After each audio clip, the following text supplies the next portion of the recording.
बात करके दिखाई। यानी पहले कोई आता था, घुस के आतंकवादी घटना करके चला जाता था, अब हम जाते हैं और सबक सिखाकर चले आते हैं।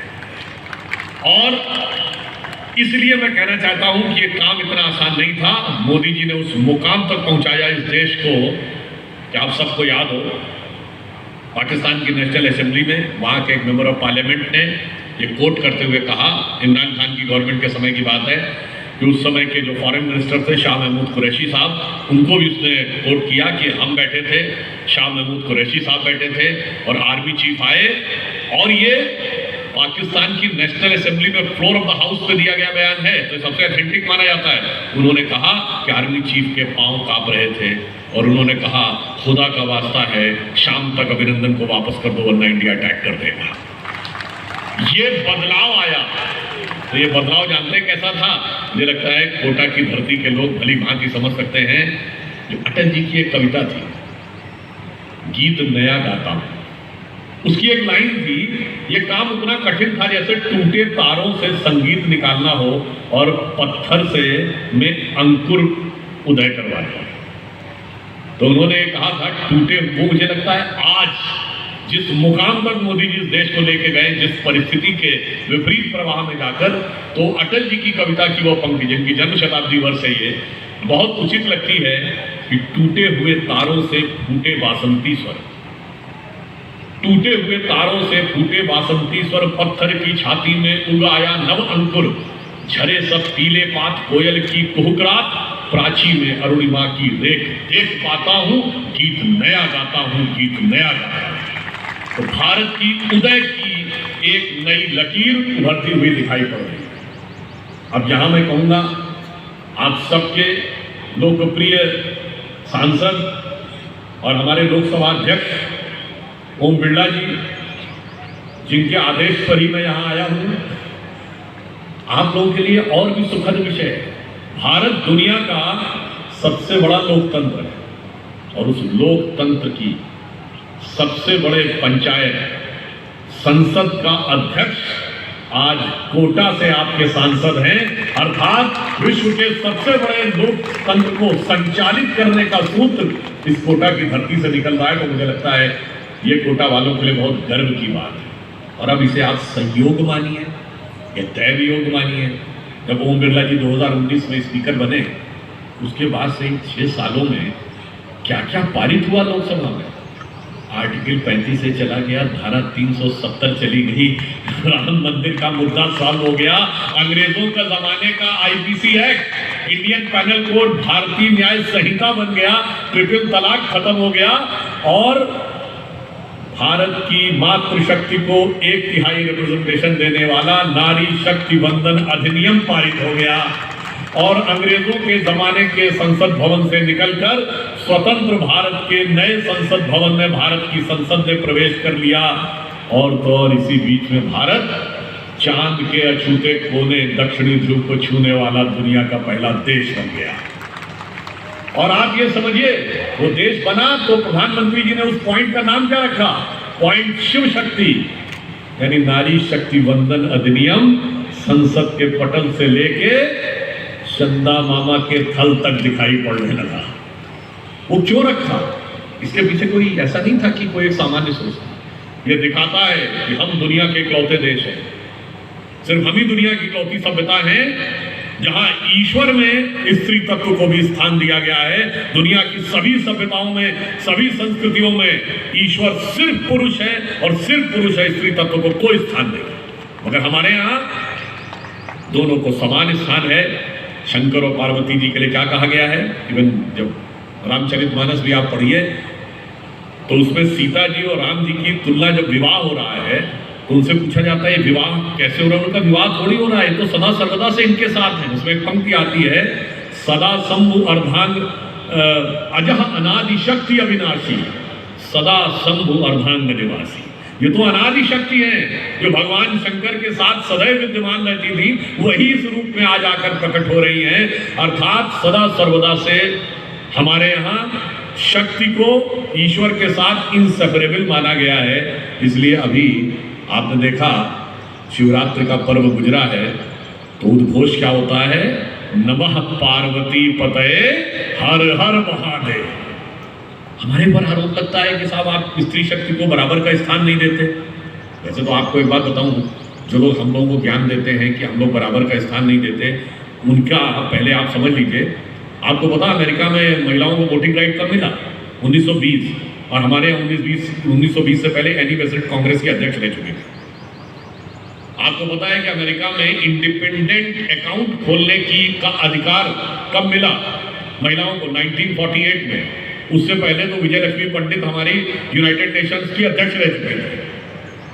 और आपको पता है यूरोप में कुछ ऐसे कैंटन्स थे, यानी कुछ ऐसे देश थे जिसमें स्विट्जरलैंड जैसा देश है, जिसके कुछ कैंटन्स यानी कुछ राज्य ऐसे थे जहां महिलाओं को एमएलए एमपी बनने का अधिकार 1990 में मिला है, 1990। और ये लोग हमको बताते थे कि हम बराबर का अधिकार नहीं देते हैं। और आप सब ने शायद अंग्रेजी का वो शब्द सुना होगा, विच हंट। कहते हैं ना, जबरदस्ती किसी के पीछे पड़ के उसको टारगेट करके परेशान करना। ये विच हंट शब्द कहां से आया? ब्रिटिश पार्लियामेंट ने एक एक्ट पारित किया था जिसे कहते थे विच क्राफ्ट एक्ट। विच क्राफ्ट अंग्रेजी में कहते हैं जादू टोने को। विच क्राफ्ट एक्ट के तहत उन्हें यह अधिकार था कि किसी भी महिला को चुड़ैल घोषित करके पब्लिकली मार दिया जाता था। बहुतों को जिंदा जला दिया जाता था, किसी को पत्थर मार के जला दिया जाता था, किसी को पेड़ पे टांग कर मार दिया जाता था। और सैकड़ों महिलाओं की विच क्राफ्ट एक्ट के तहत नृशंस हत्या बाई एक्ट ऑफ पार्लियामेंट हुई है। 1652 के आसपास ये पार्लियामेंट, 1672 के आसपास ये एक्ट बना था। और आपको पता है ये विच क्राफ्ट एक्ट ब्रिटिश पार्लियामेंट में कब तक रहा है? 1952। 1952 में एक व्यक्ति ने विच क्राफ्ट एक्ट के तहत एक महिला के विरुद्ध मुकदमा दायर कर दिया। तब उन्हें एहसास हुआ कि इस एक्ट को खत्म करने की जरूरत है। समझिए ये लोग वो हैं जिन्होंने हमें ये ज्ञान दिया कि हम बराबरी की बात नहीं करते थे, जबकि वास्तविकता ये है कि हमारे यहाँ का जो सामर्थ्य था वो क्या था? हम बराबरी की बात नहीं करते थे, हम उनका आरोप मानते हैं, क्योंकि हम तो हमेशा मातृशक्ति को आगे रखते थे। इसीलिए हमारे यहाँ भगवान के नाम में शक्ति पहले और ईश्वर का नाम बाद में। हमारे यहाँ गौरी शंकर, भवानी शंकर, लक्ष्मी नारायण, राधे श्याम, सीता राम और माता पिता, हमारी तो स्थिति ये। और उसके बाद वो हमें समझाने का प्रयास करते थे। ये कुछ एक ऐसी चीजें हैं जो हमें ये समझने की आवश्यकता है कि इस स्वतंत्रता के अमृत काल में जब प्रधानमंत्री जी ने कहा है कि हमें 2047 तक भारत को विकसित राष्ट्र बनाना है, उसके लिए उन्होंने 5 संकल्प कहे थे 15 अगस्त 2022 को। ये 5 संकल्प क्या थे?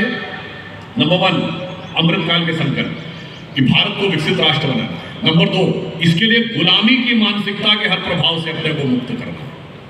और नंबर 2 अपनी विरासत पर, नंबर 3 विरासत पर गर्व करना है। नंबर 4 इसके लिए हम सबको कर्तव्य करना है। और नंबर 5 वह कर्तव्य सामूहिक रूप से करना है, अलग अलग नहीं करना है।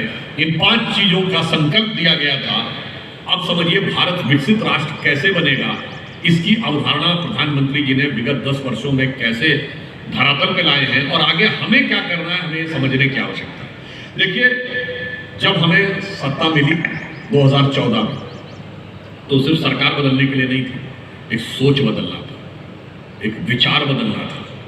इसलिए जब प्रधानमंत्री जी ने 15 अगस्त 2014 को जो पहली स्पीच दी लाल किले की प्राचीर से, तो उन्होंने बेटी बचाओ बेटी पढ़ाओ और स्वच्छता अभियान जैसे 2 ऐसे विषय लिए जो लोगों ने कहा है तो राजनीतिक विषय है ही नहीं, ये सामाजिक विषय, इसका राजनीति से क्या लेना देना। मगर हम सिर्फ राजनीति करने के लिए सत्ता में नहीं आए थे, सरकार बनाने के लिए सत्ता में नहीं आए थे, समाज बनाने के लिए आए थे।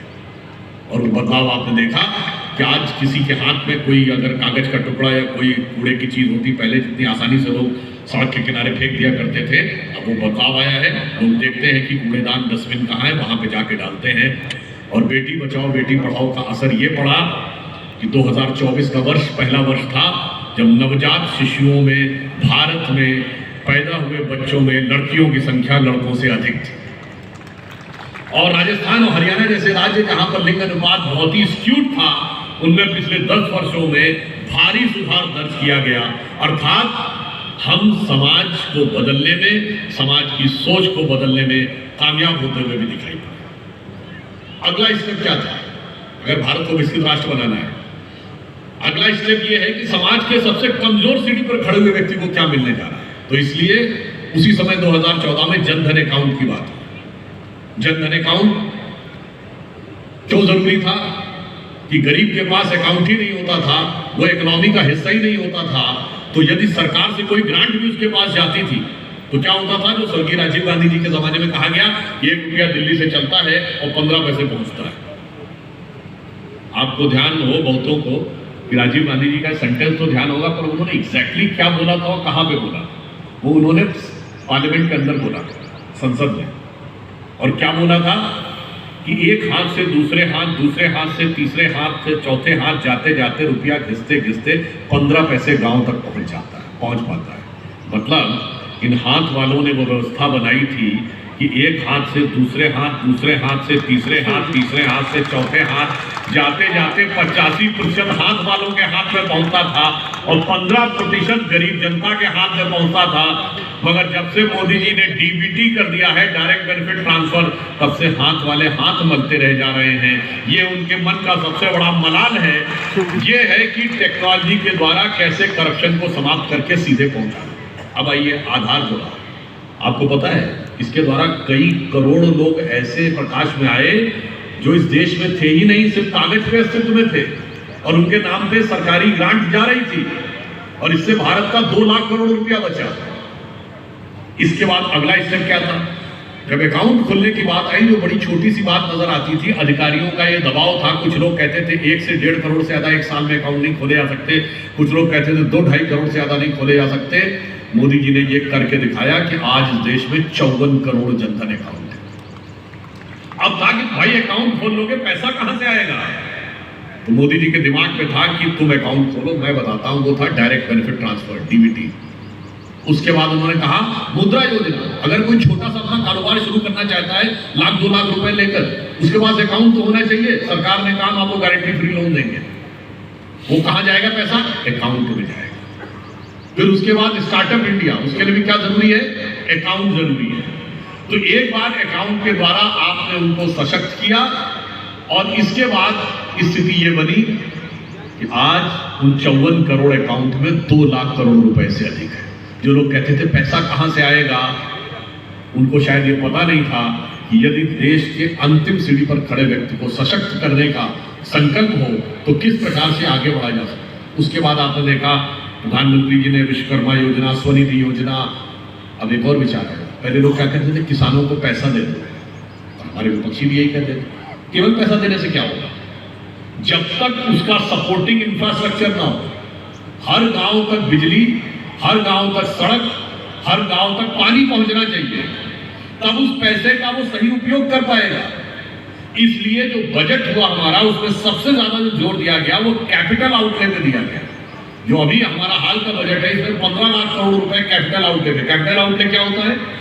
ये वो सुविधाएं होती है जो प्रत्यक्ष किसी व्यक्ति को नहीं लगता कि मुझे मिली है, मगर इसके द्वारा पूरी संरचना बनती है जो पूरे क्षेत्र का विकास करती है। जैसे सड़क, रेलवे, हवाई अड्डा, railway station, bus station, airport वगैरह। अब इसके द्वारा जो एक्सप्रेसवे बन के खड़े होते हैं, उससे उस पूरे देश का विकास होता है। और उसकी वजह से आज स्थिति ये है कि गांवों में 2014 से पहले 12 घंटे औसत बिजली आया करती थी, अब 22 घंटे औसत बिजली आती है। लगभग सारे गांव कनेक्ट हो गए हैं बिजली से, सारे गांव। इसके अतिरिक्त अब देखिए, जब आपने उसको इम्पोर्टेंट कर दिया तो अब क्या होना चाहिए? जो मध्य वर्ग है, जो ऊपर उठता हुआ वर्ग है, उसको भी देश के साथ एक्टिवली इन्वॉल्व होने का मौका मिलना चाहिए। तो क्या हुआ? अगला पड़ाव आया कि एयरपोर्ट, एयर ट्रैफिक को हम आगे बढ़ाएं और अपने रेल ट्रैफिक को बेहतर करें। तो रेलवे का इलेक्ट्रिफिकेशन लगभग कंप्लीट कर लिया गया। 12 किलोमीटर पर डे का रेलवे इलेक्ट्रिफिकेशन हुआ है पिछले 12 वर्षों में। हवाई अड्डे 74 से बढ़कर 158 हो गए। अब आगे देखिए कैसे दिमाग से प्रयोग किया जाता है सरकार के द्वारा कि हम इस विकसित राष्ट्र को किस तरह से विकसित करेंगे। अब आप समझिए, विदेशी मुद्रा पे हमारा सबसे बड़ा खर्चा किस चीज पे होता है? पेट्रोल।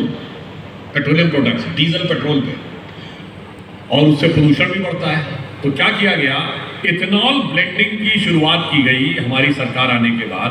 यानी जो गन्ने से बगास बनता है उससे जो इथेनॉल बनता है वो पेट्रोल में मिलाकर यूज करने की, और 15% तक का अचीव कर लिया गया है, और अगले वर्ष तक 20% एथेनॉल ब्लेंडिंग होगी।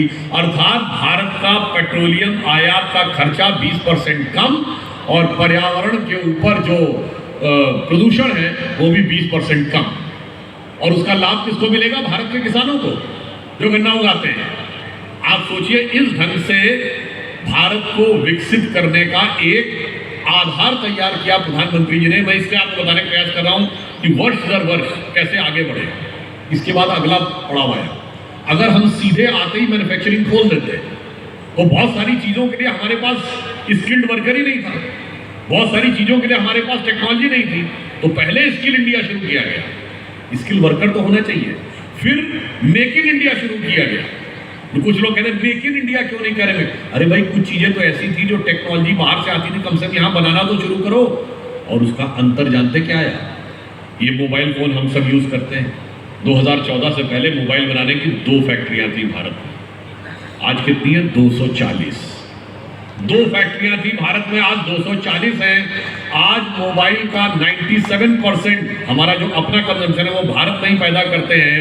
और जो सबसे हाई एंड मोबाइल माना जाता है आईफोन, अमेरिका ने चाइना के बाहर अपनी पहली फैक्ट्री भारत में कर्नाटक में लगाई है, और इस साल 1 लाख करोड़ के आईफोन का एक्सपोर्ट यहां असेंबल करके भारत ने किया है। यह बदलाव आया है। उसके बाद देखिए स्टेप बाय स्टेप कैसे आगे बढ़े। फिर प्रोडक्ट लिंक इक्विटी स्कीम शुरू की कि भाई हम आपको इक्विटी में सहायता देंगे, आप भारत में आकर जब किसी चीज को मैन्युफैक्चर करेंगे। अगला बहुत बड़ा अंतर जिसको आज की दुनिया समझ सकती है, हमारी सरकार के आने के बाद एक ऐसा क्षेत्र था जिस पर पिछली सरकारों ने कोई ध्यान नहीं दिया था, वो था डिफेंस प्रोडक्शन।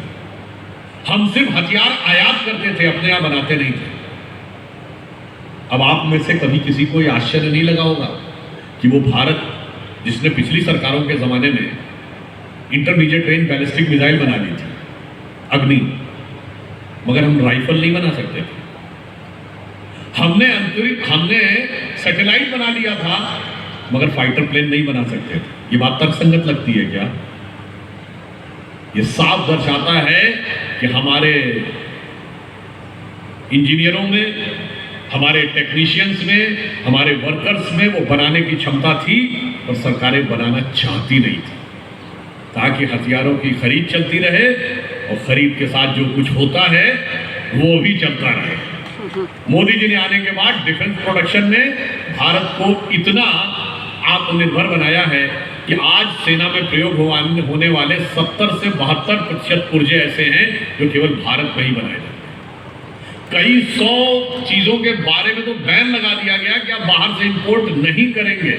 और अब स्थिति ये बन गई कि भारत डिफेंस की चीजों को एक्सपोर्ट करने के लिए भी आगे आने लगा। Intermediate range ballistic missile BrahMos हमारे यहाँ बनती है। फिलीपींस पहला देश बना जिसने हमसे वो ऑर्डर लिया है भारत से मध्यम दूरी की मिसाइल को खरीदने का। और अभी इंडोनेशिया के राष्ट्रपति आए थे 26 जनवरी को। इंडोनेशिया दूसरा देश बना है जिसने वो ब्रह्मोस का हमसे ऑर्डर लिया है। अब आप ये बताइए, एक ज़माना था, हम तो यूपी के रहने वाले हैं, जब समाजवादी पार्टी की सरकार हुआ करती थी तो कहा जाता था यूपी में कट्टे बनते थे। और अब वहां पर जो नॉर्थ का डिफेंस कॉरिडोर है उसमें ब्रह्मोस मिसाइल बनने जा रहा है।